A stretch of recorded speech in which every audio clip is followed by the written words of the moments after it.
Southern California, good afternoon, and welcome to another edition of the SoCal Supreme Sports Show. We have a jam-packed show for you all, as there's a lot of news happening in Southern California, such as the Lakers acquiring Russell Westbrook.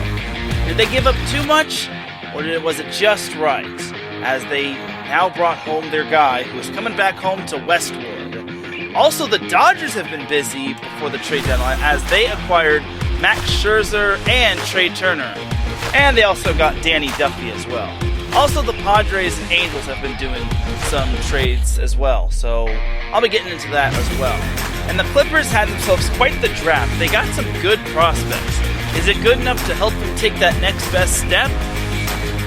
Also, we have talk when it comes to the MLS, as the Galaxy, I fear they might be trending in the wrong direction. Are they? We'll see. And then the Olympics have been happening, so there are plenty of Southern California alums doing their thing in the Olympics. And we have not one but two Dum Dum of the Week awards to hand out. So grab a chair, get something to eat or drink, and listen on in, because you are listening to the SoCal Supreme Sports Show here on IE Sports Radio, your direct feed for all that is sports.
And welcome one, welcome all to another edition of the SoCal Supreme Sports Show. Thank you for joining me on this beautiful Friday afternoon.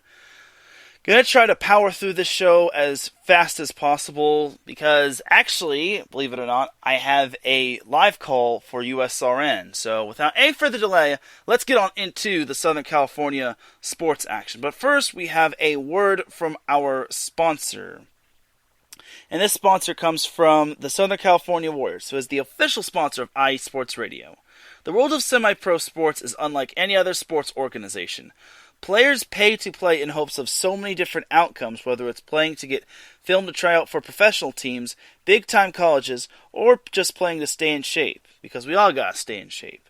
No matter what happens, all semi-pro players have one thing in common, and that's playing for the love of the game. The SoCal Warriors have been on a quest to earn titles and give players second chances since 2017, as everyone in this world needs a second chance. Whether you're in Southern California or anywhere in the world, give semi-pro sports a chance if you love your sport.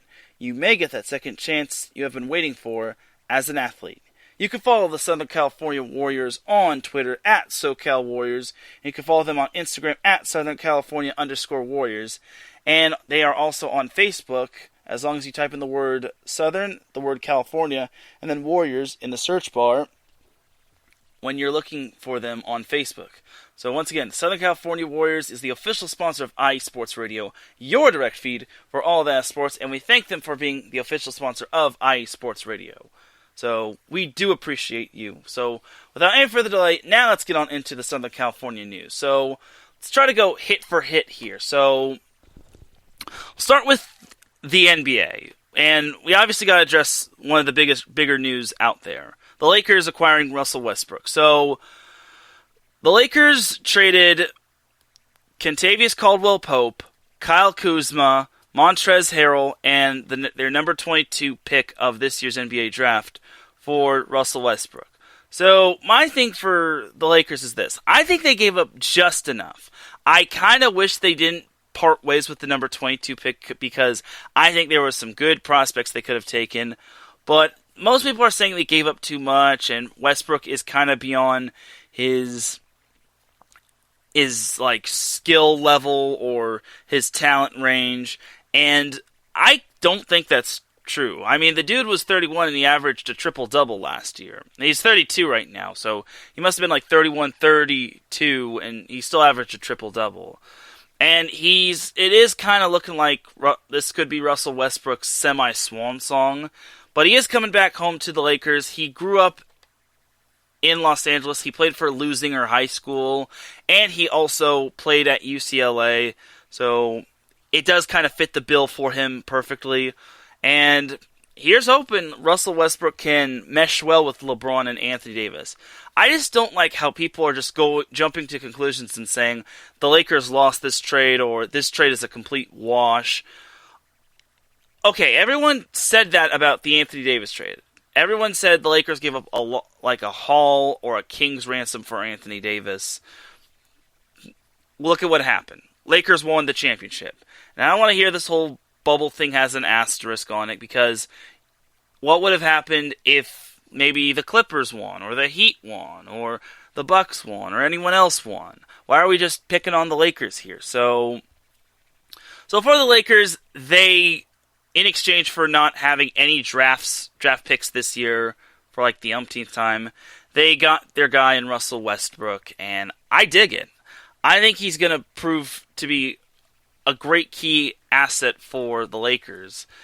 And honestly, this year was just kind of a bit of I wouldn't say it's a championship hangover, but the Lakers did get decimated with injuries. And I know Russell Westbrook has had to deal with quad injuries, and he's had to deal with ankle injuries and all that sort of stuff. But honestly, I think this is a good trade-off. I'm not saying the Lakers have just won the championship, but the Lakers can obviously patch up their roster with veterans, and maybe in some veterans they're thinking of signing for the bare minimum. So there was also rumors that the Lakers were thinking of getting Buddy Hield, and they're actually thinking of trading Montrezl Harrell and Kyle Kuzma for Hield, but then this Russell Westbrook trade went through, and Westbrook's officially a Laker. I will say this about Kyle Kuzma and Kentavious Caldwell-Pope. I will bid them a fond farewell. For KCP, I admired everything that he did. Well, at first he was a semi-troublemaker. He was put on house arrest, which unfortunately did not help him, and he wasn't too big of a fan of the Lakers. He wasn't a fan favorite when it came to the Lakers. But then he got better and better. I know the Lakers kind of signed him for a little too much, or re-signed him for a little too much in the offseason last year, but I think that he stepped up in the bubble last year. And apologies if you hear me adjusting my mic. Just trying to get it to a perfect pitch. Regardless, KCP really showed his stuff, and he was kind of a key contributor to the bubble playoffs from last year. So I wish KCP nothing but the best, and I'm glad he got to win a championship with the Lakers, but still, I'm sure he'll flourish with the Wizards. And then there's also Kyle Kuzma. So Kuzma, like I said, he's kind of been with the Lakers for quite a bit. He was with that whole little rebuilding group with Lonzo Ball and all the other young players like Brandon Ingram and Julius Randle. So for Kyle Kuzma, he also contributed. Unfortunately, last season was just not a good year for him. Everyone was banking on him to be the third piece of the big three. Unfortunately, he just couldn't take that next best step, and unfortunately, he was on the decline, and it's disappointing because I thought Kuzma had potential when he first got drafted. Unfortunately, he just took a tumble, and he eventually just couldn't fit with the Lakers and how they got banged up and whatnot. He did a solid job with the Lakers in the bubble, but he just didn't take that next best step. So I hope a change of scenery is what Kyle Kuzma needs, and he does have potential. It's just that it's going to take a while for him to like bounce back from this not so fun year. So I wish nothing but the best for Kyle Kuzma and KCP. Now, Montrezl Harrell, I understand his little like perspectives, or not his perspective of what he went through. Like last year he was on the Clippers, and then he had to go through the bubble, which everyone had to go through, and then in his last year with the Clippers, he had to say goodbye to his grandma, and as someone who lost their grandma, who was very close with her, it really sucks.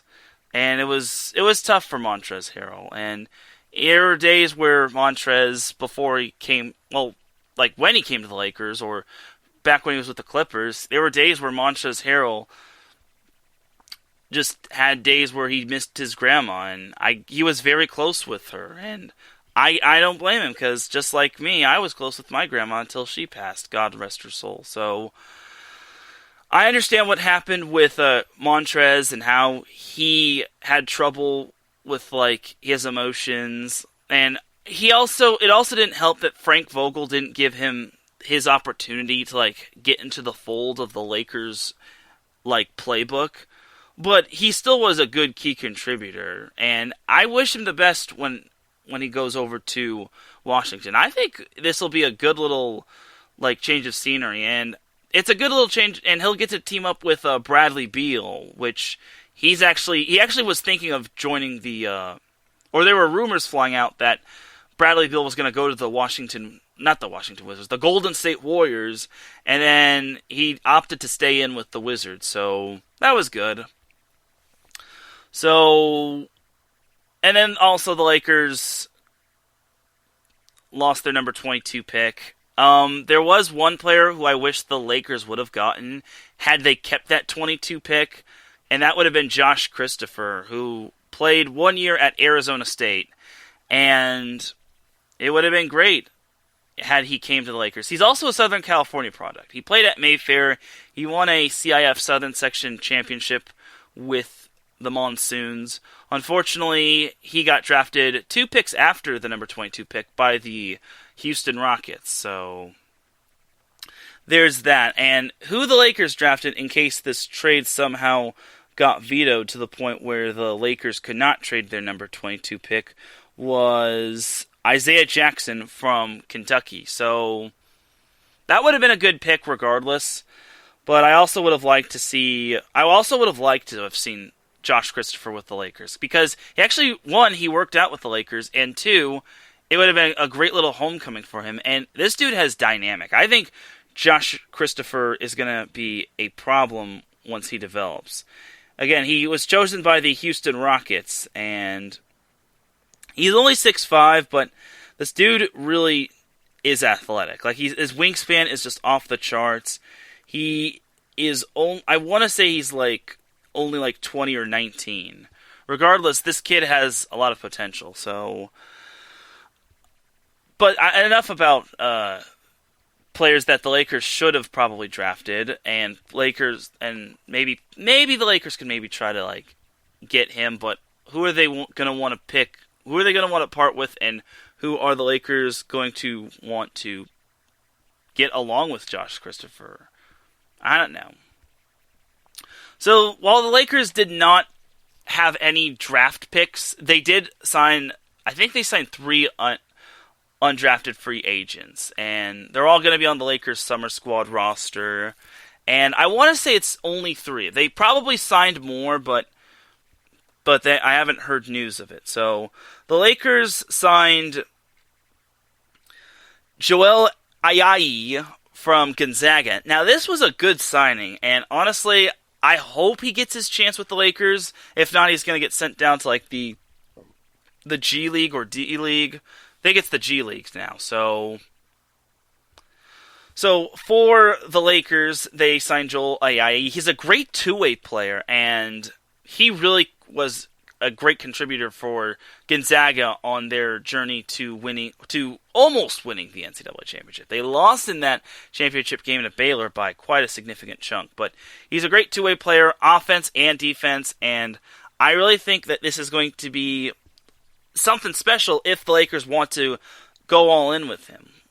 I mean, I don't know if they'll keep him forever, but it would be great to have that great two-way player and then have him develop as time goes on. So we'll see. And then the Lakers also signed undrafted free agent Mac McClung, who was a standout at Texas Tech, and I actually like this signing. I think the Lakers can do a lot with Mac.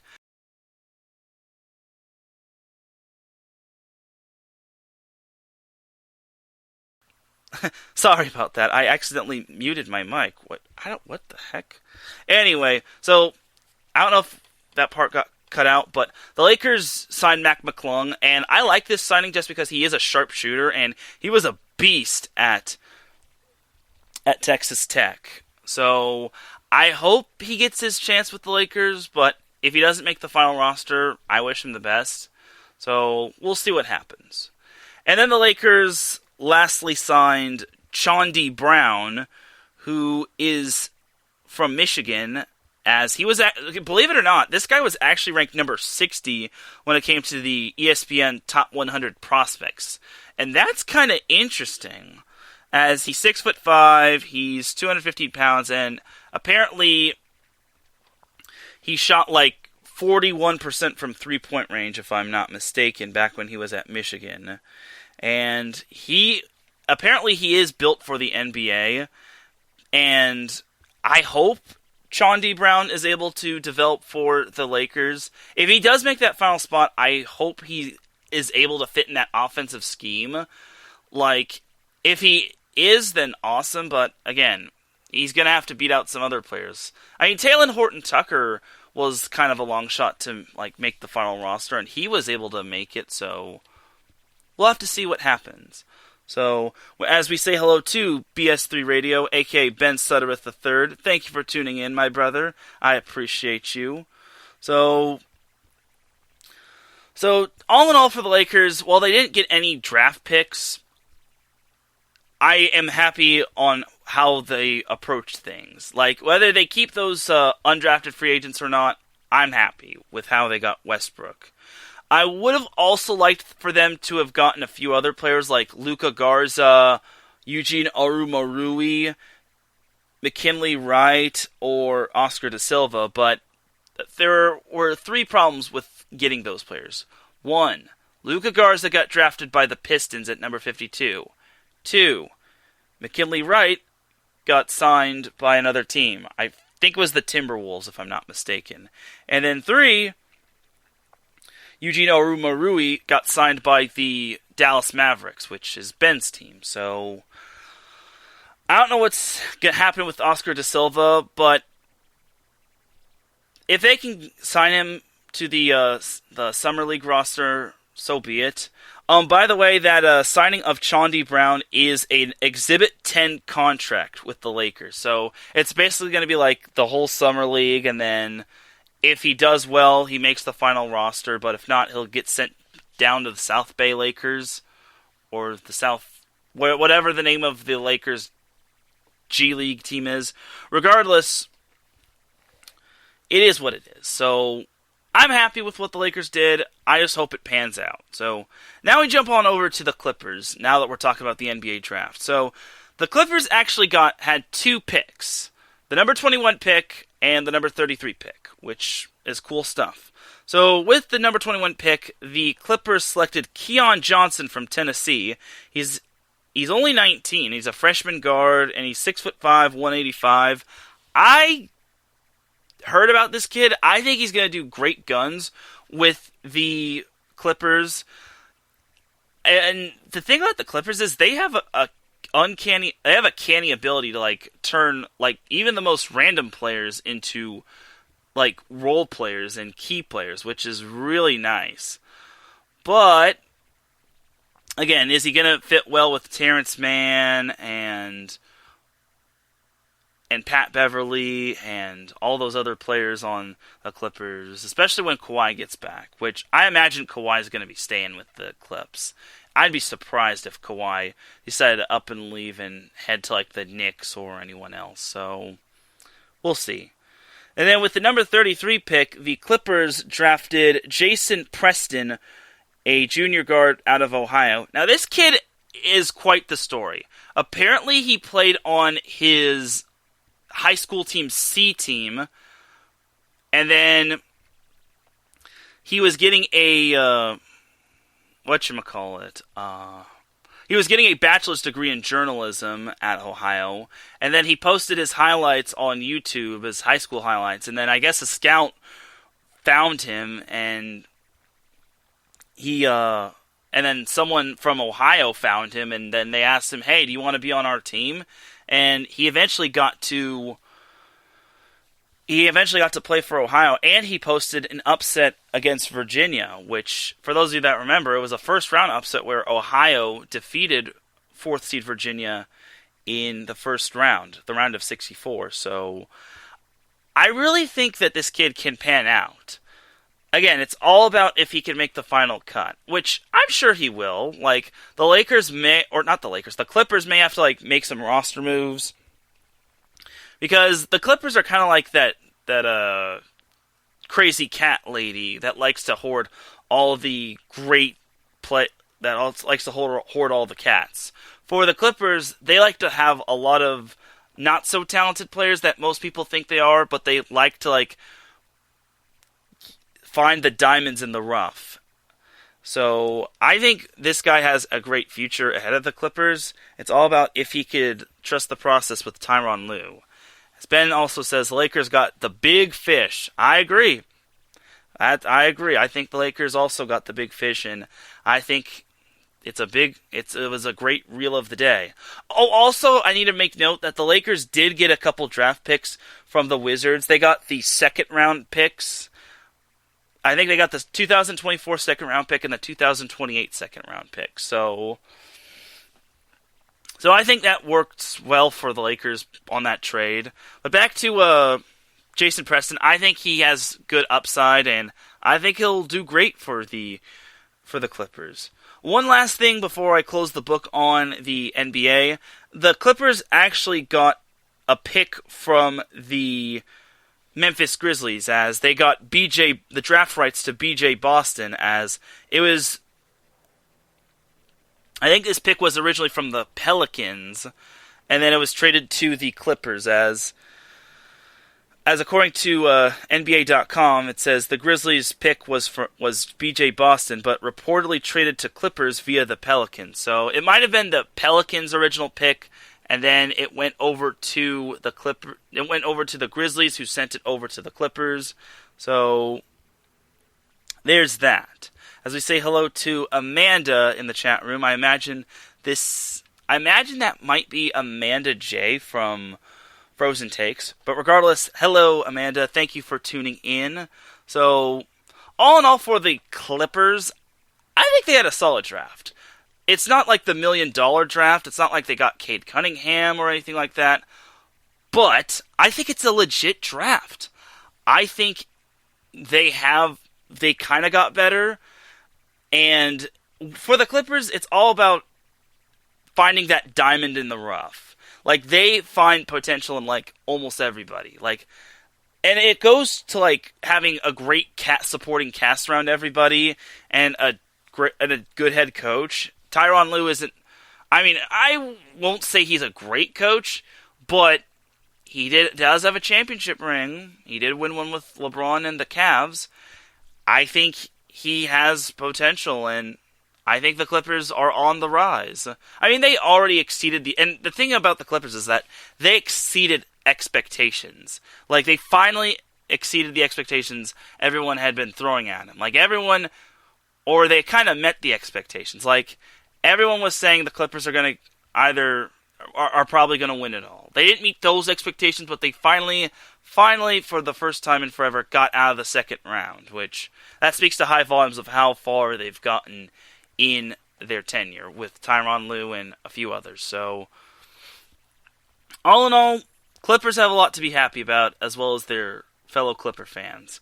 I haven't heard any undrafted signing news from the Clippers, but if anything does pop out, some notable names, I will let everyone know via the SoCal Supreme Sports Show Twitter account, so there's that. Alright, so that is that for the Lakers and the Clippers. So let's jump to some NFL now with the Chargers and the Rams. So training camp just started this week, and the Chargers and Rams are in full swing. Unfortunately for the Chargers, they had 2 players go on the COVID list. But they're not big-time players. I don't remember the name of this one guy. It was a wide receiver. Don't worry, it wasn't Keenan Allen or Mike Williams or Jalen Guyton or Tyron Johnson or Joshua Palmer. No.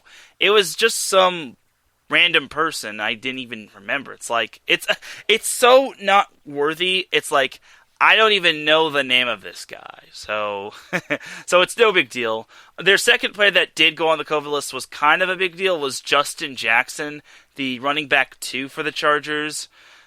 I also heard that he got cleared, as on his Instagram story, he said that he is good to go for tomorrow, which I guess that's good. And I hope Justin Jackson can live up to the expectations as a running back too. I think he can, but he's just been off and on the injury list, and it's tough to really tell, if you ask me. Like, the Chargers' run game is going to be so different now that Anthony Lynn is gone. And I don't know who's going to be the running back too. Like, it could be Joshua Kelly. It could be some of the Chargers draft picks, other draft picks, because I think they drafted at least one running back. I think they drafted a running back from Missouri, if I'm not mistaken. And then it could also be Justin Jackson in the fold for that running back 2 spot. All I know is that running back 1 is clearly Austin Eckler, so we'll see how it goes. But overall, so far so good for the Chargers. Everything is looking good.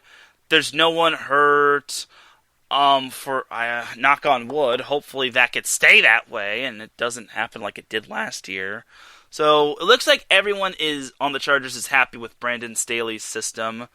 I have been getting murmurs that Mike Williams has been disappointing in this training camp, and this is kind of a big year for Mike Williams because I think they're picking up on his 5th option. The Chargers picked up on his 5th option, and who knows what's going to happen with Mikey Dub. Like, you look at the wide receiver room that the Chargers have. They have Keenan Allen, Mike Williams, which that's wide receiver 1 and 2. Then you have Jalen Guyton, who might be wide receiver 3, not quite sure. I think wide receiver 3 would be Tyron Johnson, because he's had himself quite the training camp. Like, he's caught a lot of great passes from Justin Herbert, and I think Tyron Johnson would be running back 3. I've also been hearing he's been on punt return duty, which is kind of weird. Like, if anything, the Chargers have other, like, the Chargers addressed that issue with special teams as they drafted a running back and a wide receiver for their special teams. I don't think Tyron Johnson's going to be special teams, especially if he's going to be wide receiver 3. Like, they still also have KJ Hill from Ohio State, who I think is still going to be on punt return duty, even though he muffed a punt last year against the Raiders. Regardless, it looks like everything is still coming up daisies for the Chargers. Also, Jared Cook and Donald Parham have been having great great summer camps, and those are the 2 tight ends for the Chargers. Now, Jared Cook and Donald Parham, I was skeptical of this season. Like, Jared Cook especially, since he had that atrocity of a performance with the New Orleans Saints. But now, I think he's on a 1 or 2 year deal for the Chargers.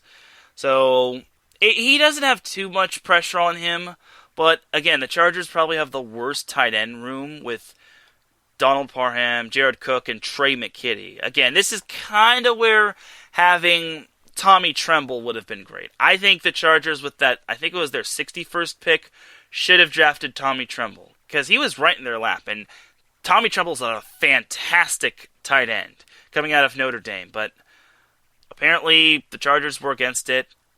Maybe the Chargers were passed on him, hoping that he would drop all the way to, like, I think 94, because the Chargers had, like, 3 third-round picks, and he was hoping that the Chargers were probably hoping that Tremble would fall down to the 90s. Unfortunately, the Carolina Panthers got a hold of him, and I am sad face. But it's okay. I also kind of saw that the Chargers signed like the tight end from like Oregon. I don't know his name, but he did play with Justin Herbert. That'd be kind of cool if he was still on the if he makes the roster, the final cuts of the 53-man roster. But I'm not going to get my hopes up too much, so there's that. So enough about the Chargers. All in all, it's looking really good. Justin Herbert hasn't really had too many bad days. He actually, there was actually a play where the Chargers it looked like Justin Herbert was going to get sacked, and then he threw off, I want to say maybe at the last split second, he threw the ball to Teran Johnson for a touchdown, which, if he waits one more second, he gets sacked by Uchenna Nwosu. So all in all, I think the Chargers are looking pretty good. I hope they can meet their expectations, and I just hope they can stay healthy by the time September rolls around. And that's actually what I saw on Twitter. I was just knocking on wood, and one of the Chargers podcasts that I pretty much said the same thing. I said, we're just got to hope that we make it to September healthy. And I pretty much echoed that statement as well. I replied to them, and then they replied to me saying, we just got to get through August and then get to September. So we'll see what happens with the Chargers. And as for the Rams, everything's going well for the Rams. I need to start paying more attention to the Rams while I'm at it, considering the Rams are also Southern California. So I'll try to focus more on the Rams. I'm sorry to all you Rams fans. I will try to get more insight on the Rams and how Matt Stafford's developing with the Rams. All I know is that the Rams, I don't think they have anyone on the COVID reserve list. And then also, I know Cam Akers is out for the season, like I just mentioned last year. I would like for the Chargers to address, or not the Chargers, the Rams to address that.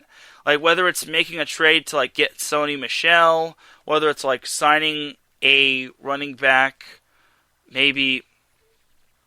I don't think they'll get, Adrian Peterson or Le'Veon Bell, but we'll see what happens with the Rams. I think the Rams are still in prime position to have a good season. Either that, or it's Darrell Henderson Jr. that's going to be carrying the load for the Rams, so we'll see what happens with the Rams. As we say, what up, doe, back to Marcus Losgrade as he pops into the chat room. Thank you for tuning in, my brother. So, all in all, it's looking pretty good to start out training camp for both the Chargers and the Rams. It's still a long ways till we get to the preseason, and then we get to the actual NFL season, where the games actually matter. So, I'm just counting down the days on my fingers. All I can tell you is that in 6 more days is the Hall of Fame game between the Cowboys and the Steelers, which is not Southern California, so we don't really care about that. I'm kidding. I mean, I guess if you're into that if you're into football, then so be it. Side note, by the way, I was also featured on 3 and Out, which is their 8 divisions in 8 days little thing. And I basically talked about the Chargers. They actually found a Rams fan, which made me a little sad face, except not really. I'm happy that Rams fans are actually reaching out to Larry B, wanting to be on 3 and Out and whatnot. So I talked about the Chargers. Like I said, I think for the Chargers, I don't see them winning the division, but I see them at least vying for a playoff spot. Like Larry B once said, the Chargers can be an ace card. They could be 1 or 11. As Marcus says, who talks about the Chargers? Me, Matt Money Smith, Petros Papadakis, Colin Cowherd. That's who talks about the Chargers, Marcus. So So, you have any more questions? I'm kidding with you, brother. But back to the Chargers. The Chargers are basically an ace card, 1 or 11. And they could make the playoffs, but the AFC is so deep this year. I still have them making the postseason. I have them in the 11 or 12 win range. I know that looks like a lot, but I think with a new system, I think with Justin Herbert having a year under his belt, I think with most of everybody healthy, I think the Chargers can have success. I don't know if it'll be Lombardi, obviously, but who knows? Maybe Patrick Mahomes was in his second year when... Or no, he was in his third year when the team won the Super Bowl. I'm sorry. I was thinking Patrick Mahomes was in his second year when he won the Super Bowl, but it was in his second year when they reached the AFC Championship. So I'm got my years mixed up. But the future is kind of looking bright for the Chargers. I won't say Super Bowl right away. It's going to take time. Especially either the Chargers will be impressively good enough to make the playoffs, or they're probably just going to miss the cut, just kind of like the Dolphins did. That's because there's just so many good teams in the AFC. You have the Chiefs that are up there, like my division champs, which probably Marcus says I'm dreaming. Say what you want, Marcus. I will go over my projected division champs. Starting with the AFC West, I've got the Chiefs. I initially picked the Colts, but after seeing the foot injury news to Carson Wentz, maybe not.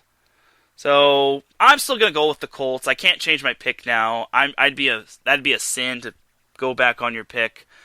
The AFC North, I got the Browns winning that division, and then the AFC East, I have the Bills winning that division. And Amanda is agreeing with Marcus. Hate on me all you want, but hey, it's possible. But we'll see who's laughing if I'm right and the Chargers make the postseason. I will remember this. I'm gonna write it down in my little black book. But those are my division winners: Chiefs, Bills, Colts, and Browns. So, and then I guess I might as well say my wild card picks. I guess my wild card picks would be the Chargers for starters, the Ravens, and the Titans. It's so tough to pick three. It's like picking your favorite kid, or picking your favorite ice cream flavor if you're a connoisseur of ice cream. Like, you also have the Patriots, that could be a dark horse. The Dolphins could be a semi-dark horse. The Steelers could be a semi-dark horse.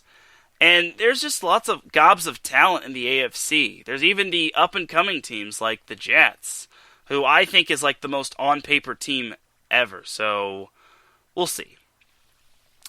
But that's it for the NFL talk. So, now let's get on into some MLS talk, and then we'll take ourselves a quick little commercial break. So, the MLS. Oh boy. Gotta get me some Galaxy talk right here.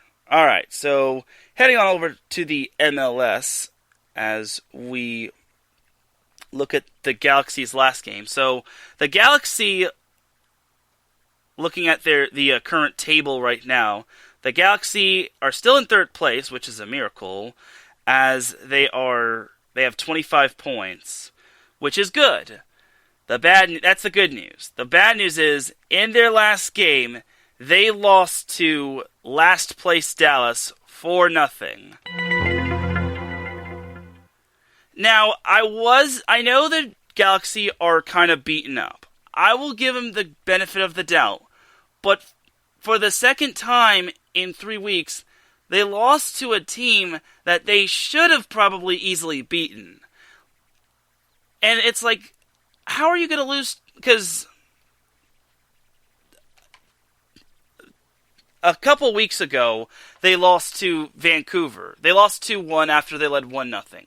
This game was so much different. They lost 4-0 to the worst team in the Western Conference. That right there is disgusting right there. That's probably their worst loss of the season. Their original their original worst loss was probably Vancouver. Well, before that, it was probably Portland, who I think is under the radar. Then it was Vancouver. Now it's Dallas. And the worst part is, it gets worse. Dallas had one scorer score 3 goals consecutively. This Ricardo Pepi guy scored in the 27th minute, 44th minute, and 50th minute. Now, obviously, the 2 goals were separate in the first half, and then that third goal came 5 minutes into the second half. But how are you going to lose to the worst team in the Western Conference? If you're hearing that, it's me pounding on my desk. How do you lose to the worst team in the West? You're the 3rd best team in the Western Conference, and you're out here losing to them. I get soccer has the any given day mentality, but to Dallas? And I also get that, like I said, the Galaxy are injured to heck and back, but come on, man. You need all the wins you can to try to keep pace with Seattle and Kansas City. The fact that you are losing games like that to teams you should definitely beat is outright disgusting. I don't understand, man. What are you doing? And the worst part is, 3 weeks ago, they defeated Dallas 3-1. I kind of get maybe they had a little bit of a road hangover as opposed to winning at Dignity Health Sports Park. But come on. You can't be losing to the worst teams in the conference. Because like I said, Vancouver was the worst team a couple weeks before the Dallas loss. Now they lost to the official worst team in Dallas. So it's a miracle the Galaxy are still in 3rd place. Their grip on 3rd place is starting to loosen, though. They are only 1 point ahead of Colorado and 2 ahead of LAFC, and they're now 5 points behind Sporting KC, which is not good. It's kind of showing me that the Galaxy are starting to tread in the wrong direction, and it's really terrifying me. As a Galaxy fan, I don't want to see that. And I could go a whole lot worse, but I don't want to just because the Galaxy have legitimate excuses. And they also have some players that are playing in the World Cup and... Yeah, the World Cup. I was going to say the Olympics, but I don't think they have any players in the Olympics. So, I'll take it a little easy on the Galaxy. But if they keep losing like this and I see them slipping in the standings, your boy Teran is going to have to go a little harder. Anyway, so tonight the Galaxy actually return home, thank goodness, to play Portland. And also, let me just say, the Galaxy went 0-2-1 on their 3-game roadie. They lost 2 games to the worst teams to 2 of the worst teams in the Western Conference. And then they tied with Real Salt Lake, which, if they don't tie with Salt Lake, then I guarantee you they're not in 3rd place. So,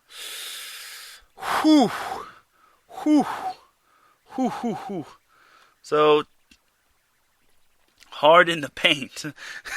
Yeah, Marcus says hard in the paint. Yep, I gotta go hard in the paint. Go hard or go home, baby! So, tonight the Galaxy play Portland, which, now this matchup terrifies me. Portland is number 8 in the Western Conference, but the last time the Galaxy played Portland, they got spanked 3-0. And it's that's not really good. And that could possibly serve as a trap game because the Galaxy's next game after that is Real Salt Lake, which that could be a crucial game for Western Conference standings. And then as we look at the August schedule for the Galaxy will stay at home to take on Vancouver after they take Real Salt Lake, and then they head down over to Minneapolis to take on Minnesota on August the 14th.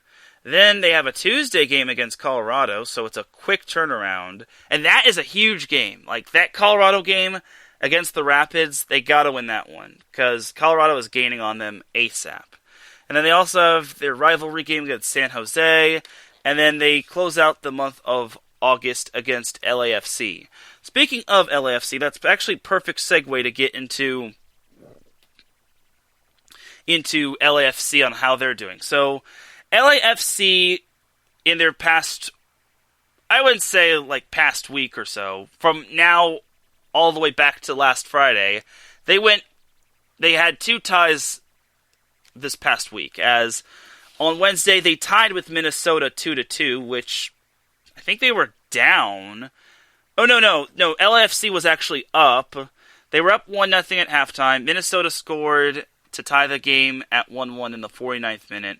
Then the LAFC scored in the 77th minute, and then Minnesota scored in extra time after 5 minutes passed, which all you needed was to defend LAFC. So, tough tamale for LAFC against Minnesota. Against Vancouver, now I think this was the game where Vancouver led most of the way. So, most of the way, Vancouver scored the first 2 goals, the one in the 25th minute and the other in the 38th minute, and they went up 2-0. And I actually saw the score, and I'm like, oh my god, is LAFC going to really lose to Vancouver? Well, unlike the Galaxy, they actually salvaged a tie, as they scored in the 40th minute, and then they scored in the 75th minute. So, for LAFC, at least they're getting points. Like, they're gaining on the Galaxy, as they have completed their July schedule. Wednesday, they have a crucial game at home against Sporting KC. That is a very big game, considering that has Western Conference implications. I know Kansas City is coming off of I want to say it's a big win over Seattle, because Sporting KC has a lot more points than... Yeah, they trounced Seattle 3-1 on Sunday. I know Kansas City and Seattle aren't really Southern California, but might as well just keep an eye on that competition. So, that was some good stuff for Sporting KC, and it's going to be a tough game for LAFC, but at least LAFC is in a much better position than it once was when they were starting out in the season. Like, LAFC was near the bottom, so looking at LAFC's schedule for August, after LAFC plays Kansas City, they'll hit the road for a 3-game road trip. The first against San Jose, which they've had a lot more draws than Pokemon and Yu-Gi-Oh! But I digress. Well, Pokemon trading card game, but I digress. And then that is on Sunday, August 8th. Then on Sunday, August 15th, LAFC hits the road to the ATL to take on Atlanta. Then on Saturday, August 21st, LAFC will hit the road to good old Vancouver to take on the Whitecaps. And then LAFC returns home for El Tráfico on August 28th, which is a Saturday, to take on the Galaxy at 4 p.m. So, it's looking promising and looking so much better than it was previously. Like, 3 all the way down to, like, maybe 8? Yeah, 3 through 8 is pretty tight. Especially 3 through 6. Like, the Galaxy are 3rd, Colorado is 4th, LAFC is 5th, and then Minnesota is 6th. And only 1 point is pretty much separating 3 through 6. Like, the Galaxy have 25, Colorado has 24, LAFC has 23, and Minnesota has 22. And then, also worth noting, Real Salt Lake has 20, and Portland has 19 points. The funny thing about the Galaxy is that they have a goal differential of -3, which it kind of is there just because they lost 4-0 to, again, the worst team in the Western Conference at the time. So, we'll see what happens with the LA Galaxy and LAFC. So, all in all, maybe LA. I think LAFC is on the right track. The Galaxy are a little bit more concerning just because they got drubbed against Dallas, but there's still plenty of season left. There's nothing to like hit the panic button on, at least not yet. And if it is, then well, I'll be going hard. I'll be going in a little harder on LA Galaxy when it comes to talking about them. But we'll see. We'll see how it happens. So, I'm actually going to skip the break. Oh, actually, no. Well, before we head to break, let's talk a little Olympics. So, there are some Southern California products that are doing great guns, such as Sarah Sponsel and Kelly Clace of the USA Beach Volleyball team. Those two are from UCLA and USC. Sponsel's from UCLA, Clace is from USC, so those two are 2-0, and they're going to be heading to the knockout round. April Ross and her partner Alex Kleinman won their pool in beach volleyball. Now, April Ross is from Orange County via Costa Mesa or Newport Beach, and she went to USC. Alex Kleinman, I know, went to Stanford, but she is Southern California, so it theoretically counts. She is from Manhattan Beach, if I'm not mistaken, and I do believe she went to Miracosta High School, which is also in Manhattan Beach, so it counts when it comes to Southern California sports. Don't you dare argue with me. But anyway, Alex Kleinman and April Ross are into the knockout round. They won their pool as they actually just coming off of a big 3-set win over a team from the Netherlands. And they also had to battle against the rain as well. So they had to play two teams. The team from Netherlands and the team from Mother Nature. So we'll see what happens with Sponsel and Clace. They have one more pool play game tonight. And keep in mind they are the youngest pair in beach volleyball, which is kind of surprising, but I kind of hope they're able to win the gold, but I would also mind seeing April Ross and Alex Kleinman winning. Fun fact about April Ross is that she actually went to my high school, but she graduated way before I came along. I think she graduated in 2000 if I'm not mistaken. So that's kind of your Snapple fun fact of the day. Also, there's going to be a test on that as well. I'm just kidding. There's no test on that. I want to say there's more. There's plenty more Southern California products that in the Olympics. Well, I mean, there's water polo. There's Maddie Musselman, Kaylee Gilchrist, Maggie Steffens. Even though she did go to Stanford, Steffens is from Anaheim, if I'm not mistaken. She is from Orange County, along with Rachel Fatal, who is from Seal Beach / Los Alamitos. So there's that right there. And then also there's men's water polo, where there's Luca Capito, who is from Newport Beach. Well, he's originally from Italy, then he moved to Newport, and he went to Cal. And then there's Johnny Hooper, who is from Studio City, and he went to Harvard Westlake, and I think he went to UCLA. And the list goes on and on. If I could probably write a book on how many Olympians are from Southern California, but I'm not going to bore you all. So that's just a little mini gist of what's happening in the Olympics when it comes to the Southern California products.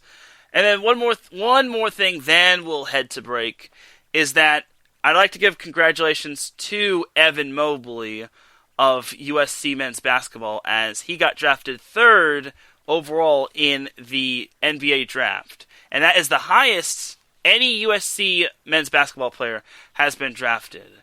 So, for those of you that don't know, Evan Mobley had a monster year for USC as he took them to the Elite Eight.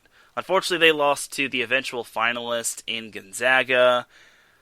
But Evan Mobley is going to be a beast. Once he packs on muscle, he's going to be a monster for the Cleveland Cavaliers, which, for those of you that tuned into the state of Ohio sports, with my boy Andrew Hagenbaugh, he was talking about how Evan Mobley is a mixture of, I forget the offensive player. Oh, now I remember.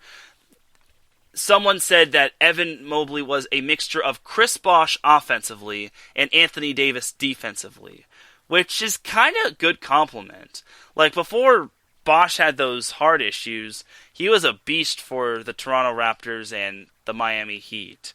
And then Anthony Davis, we all know, is a monster when it comes to the defensive end. I still think he should have gotten Defensive Player of the Year last year. I digress, though. And then minus the injuries and whatnot. So, all in all, I think Evan Mobley is going to be a great fit for the NBA. I'm excited for him. And his brother, Isaiah, is going to be going back to USC, which he actually did work out. I think he worked out with one NBA team. I want to say it was the Lakers. And then, unfortunately, he had the decision where he said, I'm coming back to USC.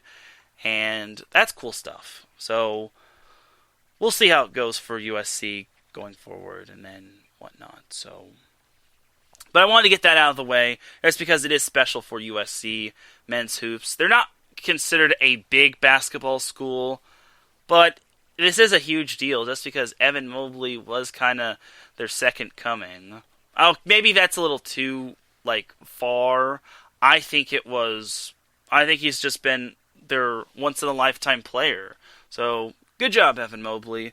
You have made Rancho Christian / Temecula and Southern California proud. So, there's that. And he's actually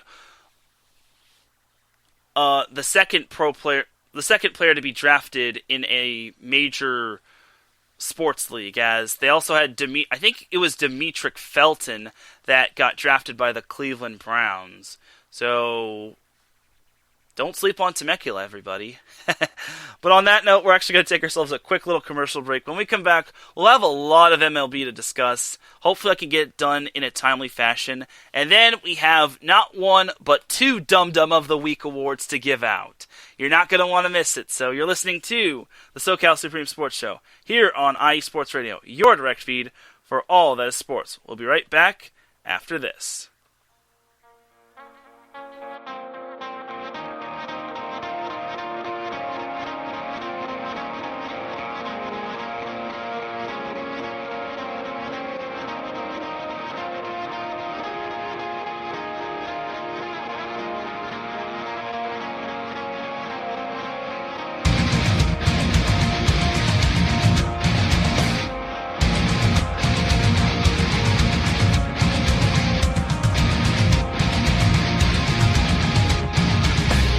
Hey sports fans, do you like wine?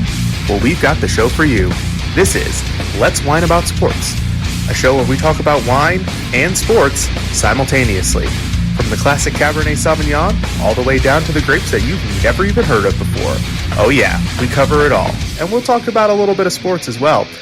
Football, hockey, collegiate, women's sports, it doesn't matter. We're going to talk about it all, and we're going to whine about it all. So join me Monday at 8 p.m. on IE Sports Radio, your direct feed for all that is sports.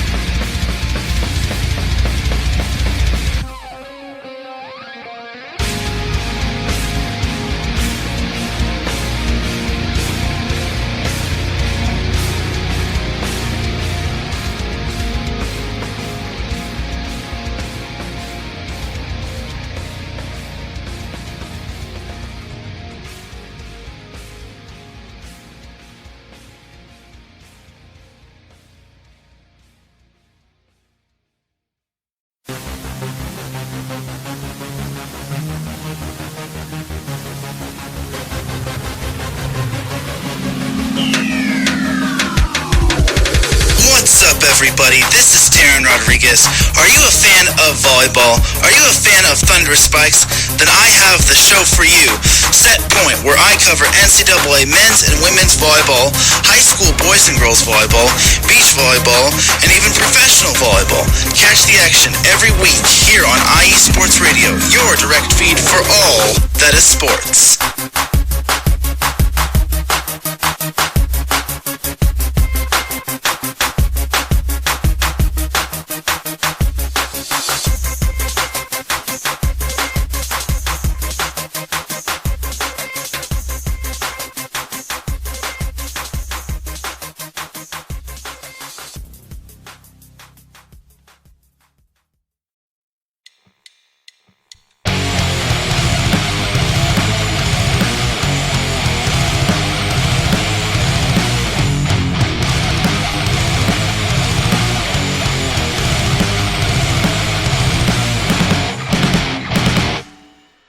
college football? And do you want to hear a college football show dedicated to all that is college football, including junior college and the CCCAA and the NJCAA, the NAIA, and the NCAA, including Division III, Division II, Division I AA in the FCS, and Division I A in the FBS?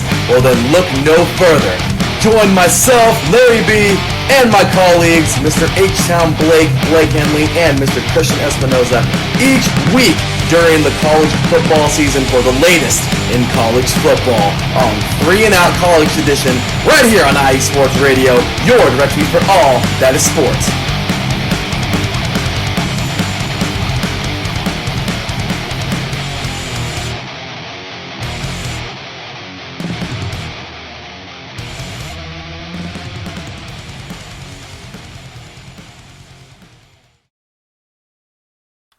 And we are back with segment number 2 of the SoCal Supreme Sports Show.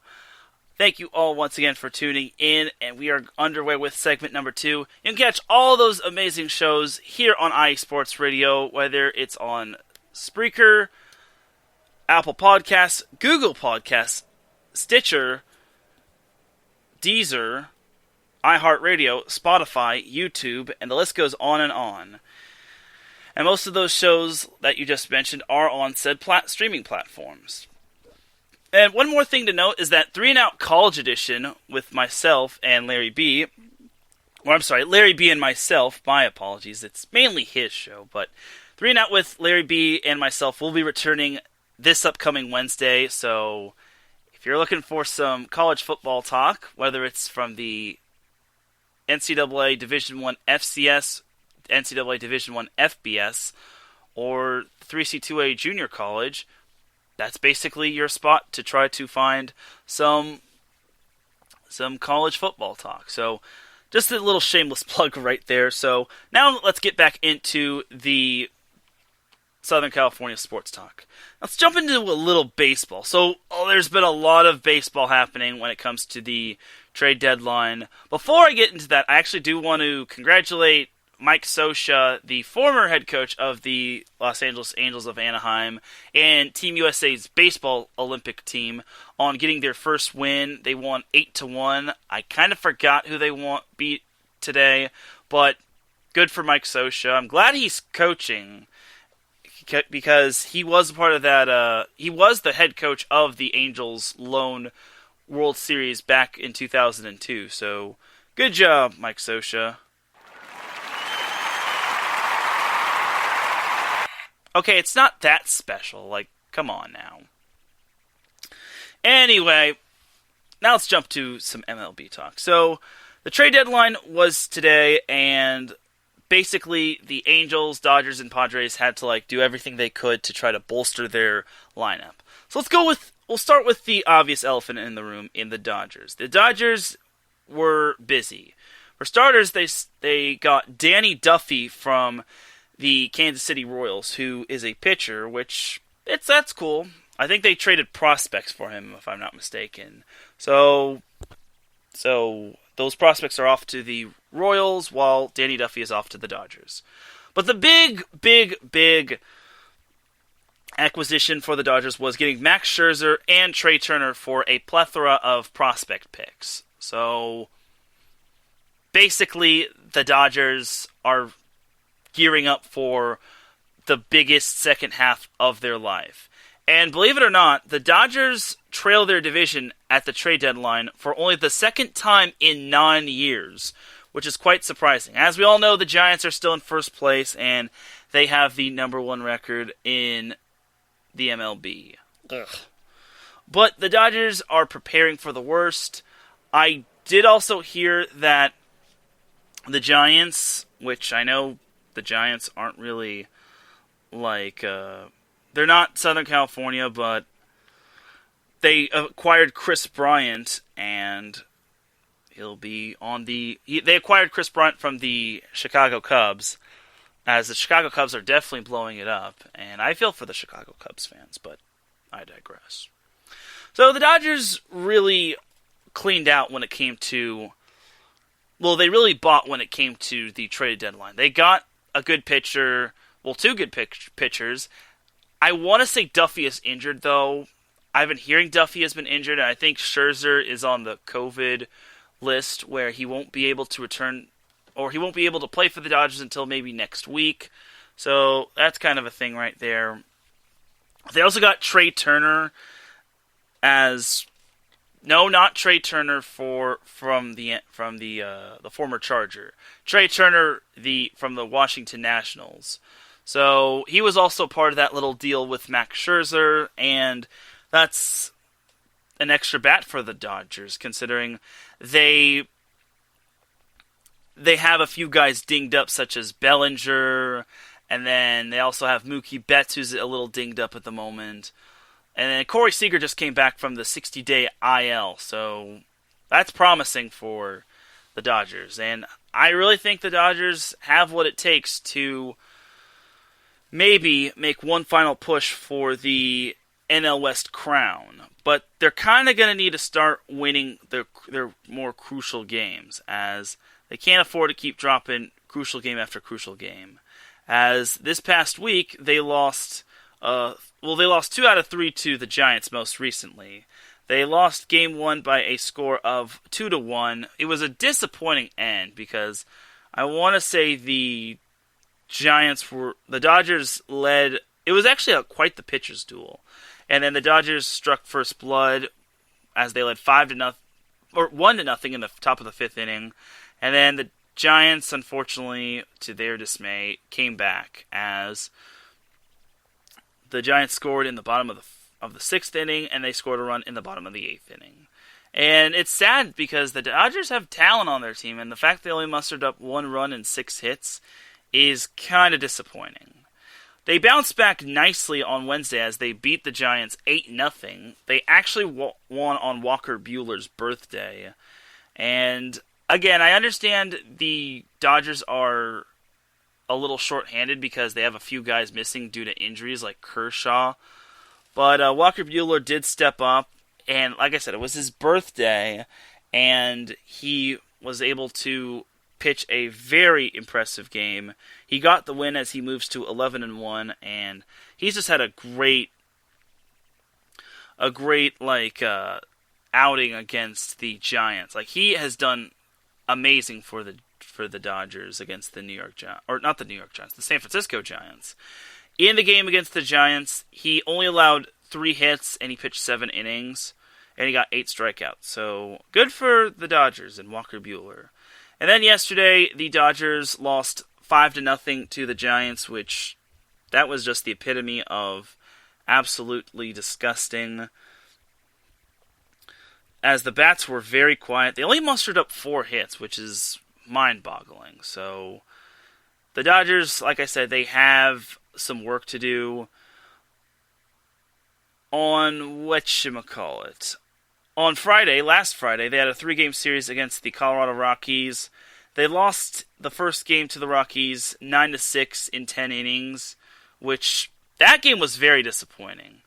The Dodgers had the bases loaded with no outs, and it was tied 6-6 in the bottom of the 9th inning. Unfortunately, the Dodgers belly flopped and lost, and it's like, come on, guys, really? It's like, how are you able to not get any runs scored with the bases loaded? I get the Rockies pitching came up big, but those are games that you have to win. It's a good thing the Dodgers were able to win the next game because they only won 1-0, and that lone run came courtesy of Matt. I think his name is Matt Barnes, if I'm not mistaken. So yeah, and good for Matt Barnes. He was the only one that scored the Dodgers run. I'm sorry, Austin Barnes. I'm thinking of another Matt Barnes. Either way, Austin Barnes scored the only run of the game as the Dodgers won 1-0. They only gave up 2 hits, which was quite impressive, as Kenley Jansen got the save and Tony Gonsolin was able to secure the win, as it was good stuff and whatnot. Gonsolin was the only one that gave up those 2 hits, which they actually brought in a lot of relievers. They even had to bring in Joe Kelly too, so there's that. And then the last game of that series, the Dodgers beat the Rockies 3-2, which it looked as if they were going to have to head to extra innings, which has been the house of horrors for the Dodgers. But the Dodgers were able to pull off the win by scoring the game-winning run in the 8th inning thanks to Will Smith knocking a solo shot home run, as Joe Kelly got the save, and some dude named Phil Bickford got the win. So that's how the Dodgers won that series, 2 games to 1 in the against the Rockies. So now we jump to this series, the series that we have in store for the Dodgers. So the Dodgers have a 3-game series in the Cactus State against Arizona, as the Dodgers play the Diamondbacks tonight at 6:40 p.m. Pacific time, as Gonsolin is back on the mound. And then the Dodgers play the Diamondbacks Saturday at 5:10 p.m. Pacific time. And then the Dodgers close out the series on Sunday at 1:10 p.m. Pacific time against the Diamondbacks. Then on Monday, the Dodgers have the day off, kind of a much-needed one. Tuesday is kind of a big series, as the Dodgers face the Houston Astros at Dodger Stadium. And that's going to be a fun one, because I think this is going to be the first time that the Dodgers face the Houston Astros with full capacity fans in the stands. I'm not entirely certain, but it's going to be quite fun. So really, that could possibly be a World Series preview. But Dodgers play the Astros on Wednesday, and they also play them on Tuesday. The first game is at 7:10, which is Tuesday, and then the second game is at 6:40, so there's that. As we say hello to Larry B in the chat room, he says, SoCal, appreciate you stopping by. And then on Friday, the Dodgers and the Angels have the Freeway Series, as the two will be facing each other on next Friday at 7:10 p.m., and then they face each other next Saturday at 6:10 p.m., and then on Sunday, the Dodgers face the Angels at 1:10 p.m. And it'll be at Dodger Stadium, as Larry says, bang the trash can.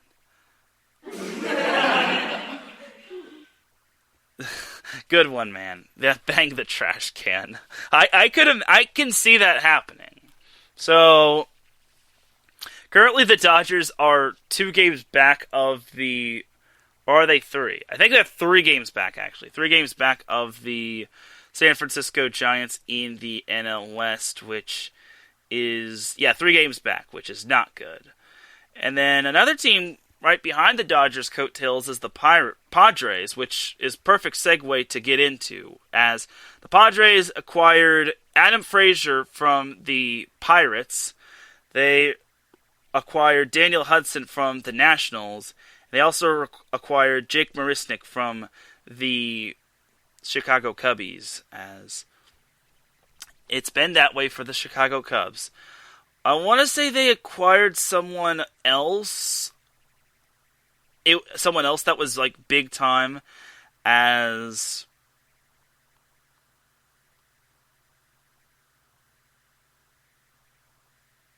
just checking my notes here. No, it wasn't Javier Baez. He went to the the Cubbies, as I guess not. I guess those were the only ones that I heard. So my bad. So it was just Adam Frazier, Daniel Hudson, and Jake Marisnick. So that's who the Padres got. I'm pretty sure there was like more people that the Padres got, but those were what I saw. So anyway, back to the Padres on how they did last week. So most recently, they are coming off of a 2-game split against the Oakland Athletics. Well, yesterday they started a 4-game series against the Colorado Rockies, and I'm just going to say it to you all like as it is. The Rockies have been kind of their little pain in the neck when it comes to facing them this year, as the Rockies have been giving the Padres quite a bit of problems this season. I don't know why. And even if it's also even been at Petco Park, which is the surprising thing. So, unfortunately for the Padres, they beat the Rockies 3-0 yesterday. In the 2-game series against the Athletics, the Padres won the first game 7-4, and then on Wednesday, the Padres lost to the Athletics 10-4. There was even a perfect game going on through 6 innings, or I think it was like 5 or 6 innings, and then the Padres eventually broke it up, which was yay! No one's getting no hit when it comes to the Padres, especially if it's going to be at the Padres' home field.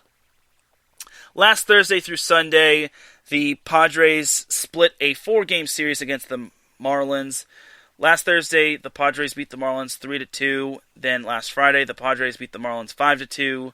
Then last Saturday, the Marlins beat the Padres 3-2, and last Sunday, the Marlins beat the Padres 9-3, which the last 2 games they kind of faltered when it came to the Padres, but c'est la vie.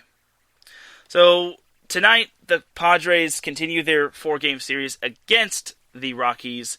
They lost, or their game tonight is at 7:10 p.m.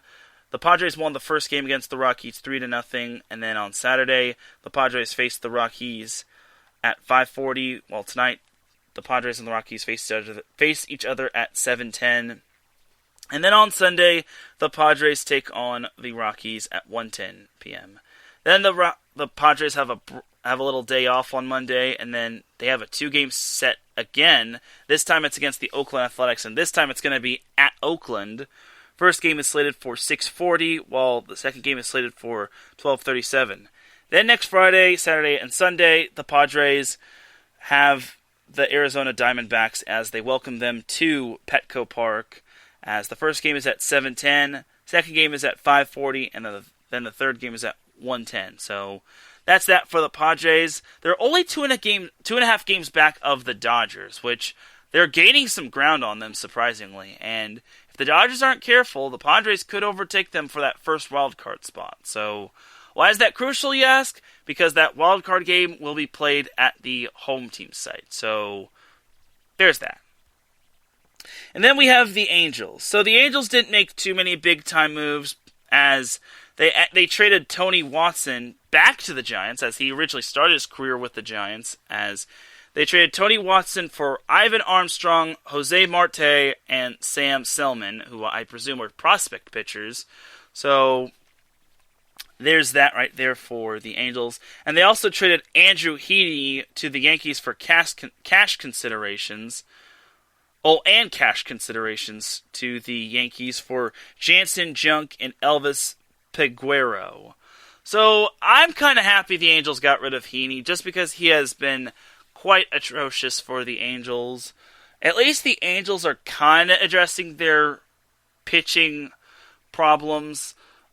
Obviously, it's not the pitching that they would like, but they're at least heading in somewhat the right direction.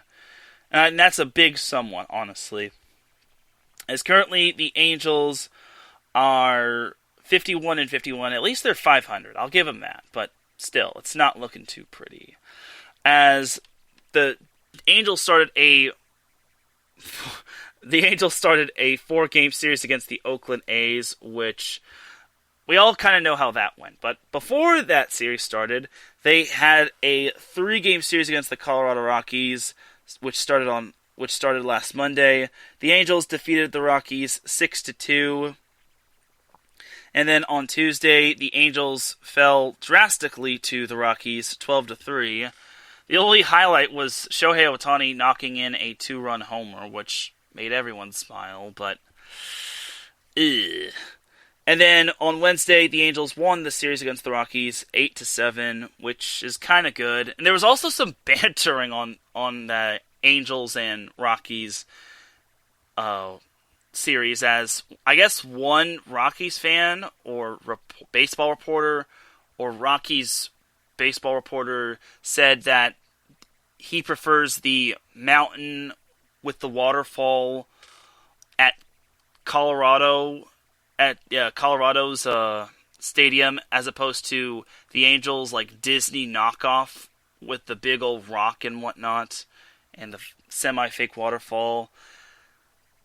It is what it is, which was kind of funny. I don't remember who tweeted it out, but it was a little funny when I saw that at first. I'm like, cool. I'm glad you feel that way. So, anyway, last Thursday through Sunday, the Angels actually had a 4-game series against the Minnesota Twins.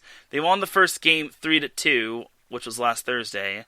Last Friday, the Angels lost to the Twins 5-4, and the worst part was the Angels led 4-0 while I was doing the show, and then when I went off, the Angels fell flat on their face. They lost in the most Angel way possible, which is like, yay.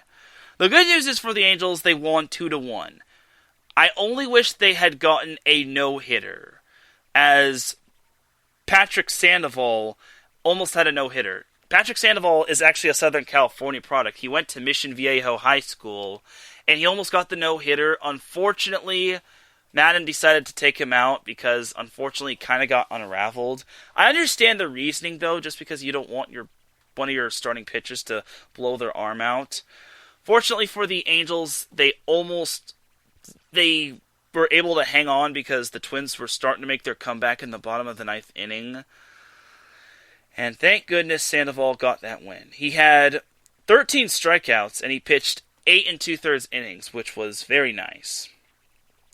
Which, I'm surprised the Angels actually had some good pitching. Then, on last Sunday, the Angels defeated the Minnesota Twins 6-2, which was good. They won the series against the Twins. Big whoop-de-doo. Anyway, so the Angels continue they have a 4-game series against the Oakland A's. Yesterday, they lost to the A's 4-0. They only mustered up 3 hits. And the funny thing is that the Oakland A's only mustered up 4 hits.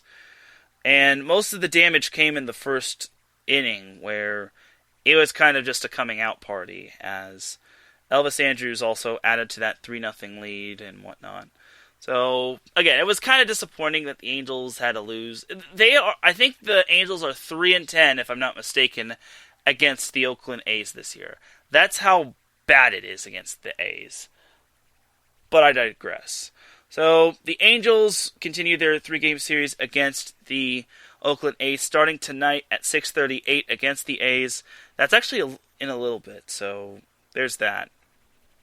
Marcus says in the chat room, Yankees! And he says, the ladies love the pinstripes. That's nice. And then Larry B says, Angels. I feel for you, Larry. It'll one day, Larry. One day. At least they're 500. And then Saturday, the Angels play the Oakland A's on Saturday at 1:05 p.m. That game's also going to be on FS1, so good stuff. And then on Sunday, the Angels play the Athletics on Sunday at 1:07 p.m. Then the Angels have a 4-game series against the Texas Rangers, as they're going to head down to the Lone Star State to take on the Rangers. First game is at 5:05. Second game is also at 5:05, and might as well say that the third game is also at 5:05. And then Thursday, the last game is on at 11:05. Then next Friday, Saturday, and Sunday, the Angels will head back to California, but this time they'll head down to the Chavez Ravine to take on the Dodgers in the Freeway Series. So the first game is, like I said, it's at 7:10. The second game is at 6:10, and then the third game is at 1:10. Kind of wish one of those games would be on Sunday Night Baseball, but I can't complain. Maybe if Mike Trout was playing and Anthony Rendon. Still, the Angels need to get Anthony Rendon and Mike Trout back.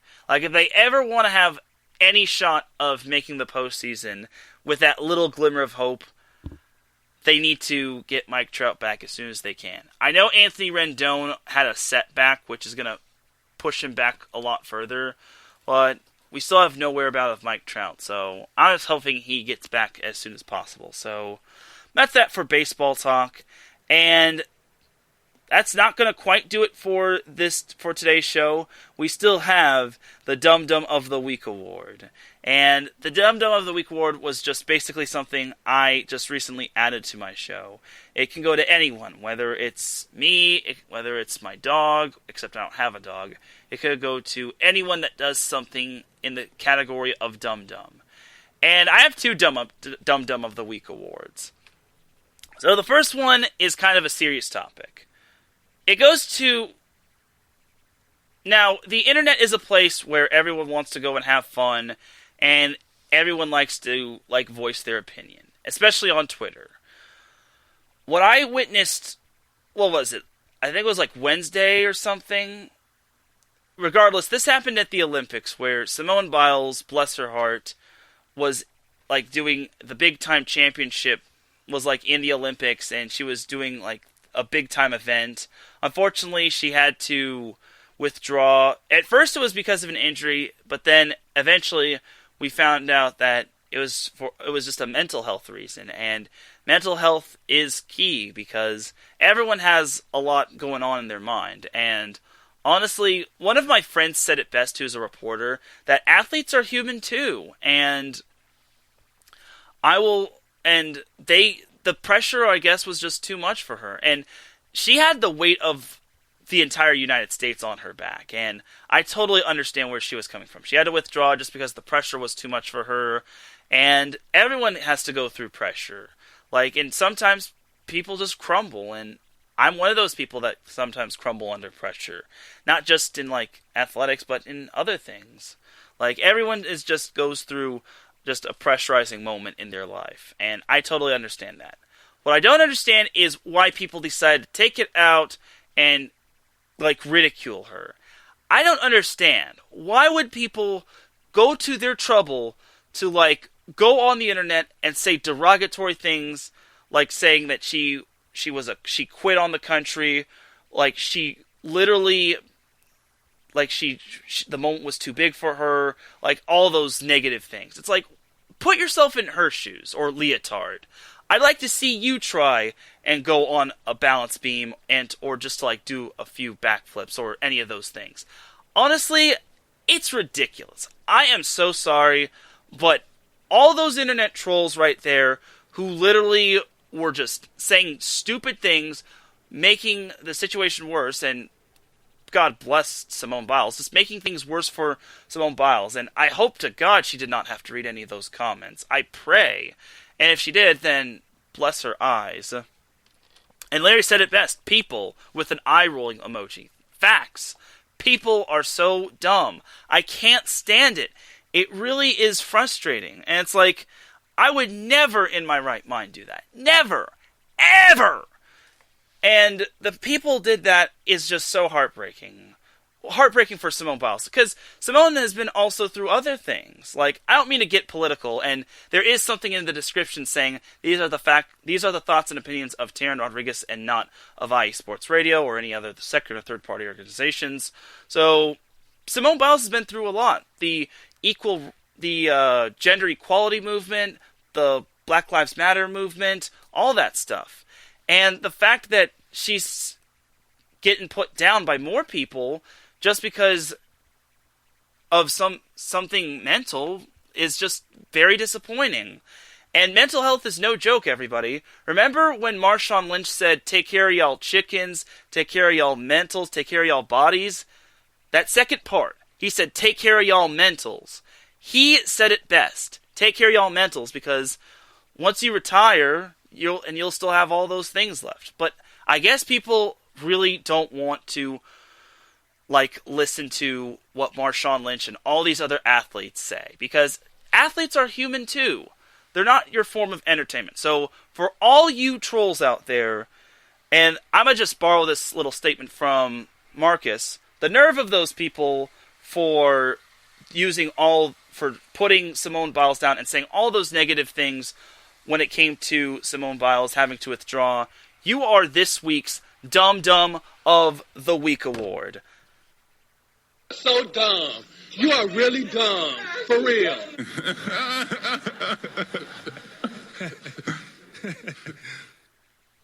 And that is Dum Dum of the Week well, dum-dums, but you get what I mean. That's the first Dum Dum of the Week awards. Now, the second one is a little bit more lighthearted. So, the internet is a place for expressing your opinion, just like I said. However, this one's a little bit more lighthearted. Everyone here has their opinion, and I'm alright with it. I wasn't alright with the first one, and this next one I kind of was flabbergasted about. So, this happened, I want to say, earlier in the week, when I saw this one tweet. I was just astounded by this little, opinion. And this comes from Josh Hart, the former Los Angeles Laker and the current New Orleans Pelicans player. So, let me just tell y'all this. People say funny things. People say ridiculous things. People sometimes say things just to get people's attention, just to, rile people up. But what Josh Hart said... Now, you could look at this several different ways. You could look at it in the perspective of he's right, or he's wrong, or he's kind of right. All in all, what Josh Hart said, and Southern California people, or anyone in California, please do be aware. The next thing you're about to hear is kind of funny, and you might want to, be aware of this. So, what Josh Hart said was... He said that White Castle Burger is better than In-N-Out. The man said White Castle was better than In-N-Out. Now, I've never really had White Castle. I've had their sliders from the freezer, which I thought they were okay.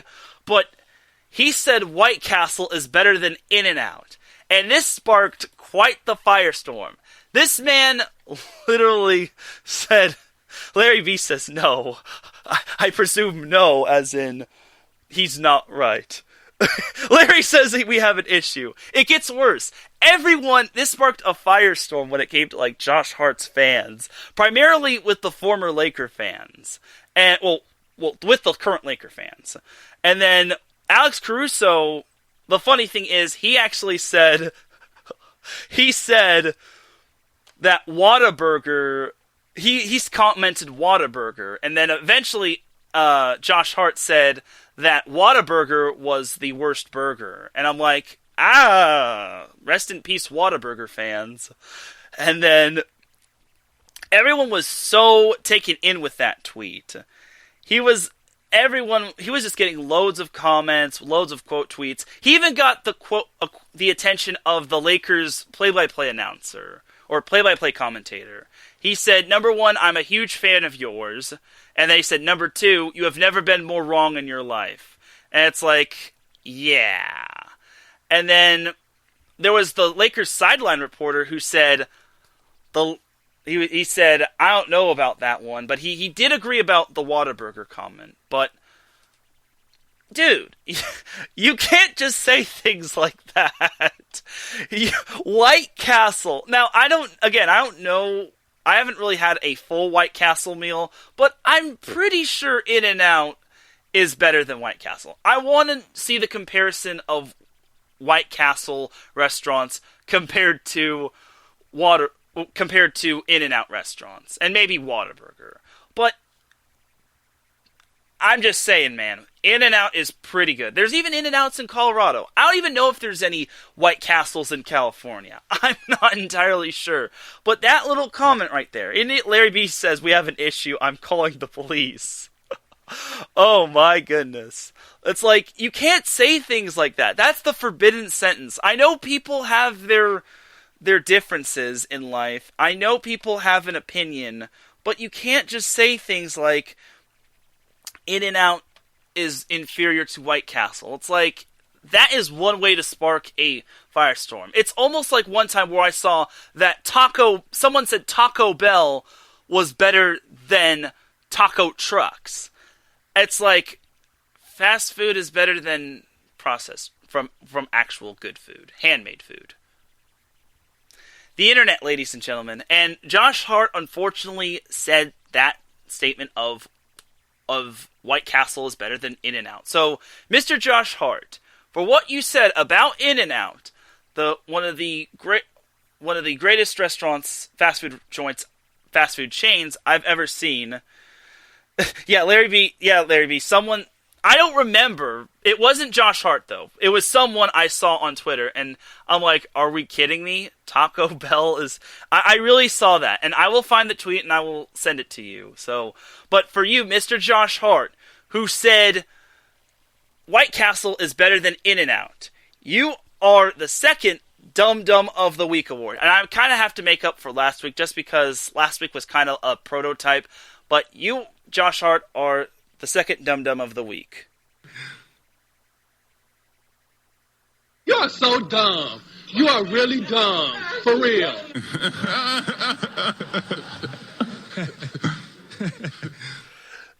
And that, my friends, is your Dum Dums of the Week. Larry B says Taco Bell is better than taco trucks. Who said that? And he says, if you like having the runs. Oh, on that note, that is going to do it. Yeah, I totally agree with you, Larry. Facts, Larry B. And on that note, that is going to do it for this week's episode of the SoCal Supreme Sports Show. I actually got to get out of here pretty soon just because I have a broadcast for USRN for an Olympic women's volleyball match. So, without any further delay, let's get on out of here because, number one, I got to get me a little something to eat, and number two, I got a live call. So once again, thank you for tuning in to this week's episode of the SoCal Supreme Sports Show. I definitely appreciate you all tuning in. If you're listening live, I appreciate you. If you're listening via the playback, I also appreciate you. If you're listening in the wee hours of the morning, I appreciate you. If you're listening at any time at all, I really appreciate you. Shout out to the chat room for popping in. Shout out to Ben Sutter III, Amanda J from Frozen Takes, Marcus Losgrave, and Larry B for tuning in. I really do appreciate y'all for tuning in, and I'll most likely be back next week with Set Point and the SoCal Supreme Sports Show. So keep your eyes peeled for that, and hopefully we'll have more Southern California news. For everyone here at IE Sports Radio, this is Teran Rodriguez signing off. You all have yourselves a great rest of the night. If you're going out to the beach, wear plenty of sunscreen. If you're going out in general, wear plenty of sunscreen. And don't say stupid things on the internet. And if you're not vaccinated, get vaccinated. Please. Have a great weekend, everybody. And I'll see you next week. Peace. And remember, SoCal is for SoCal.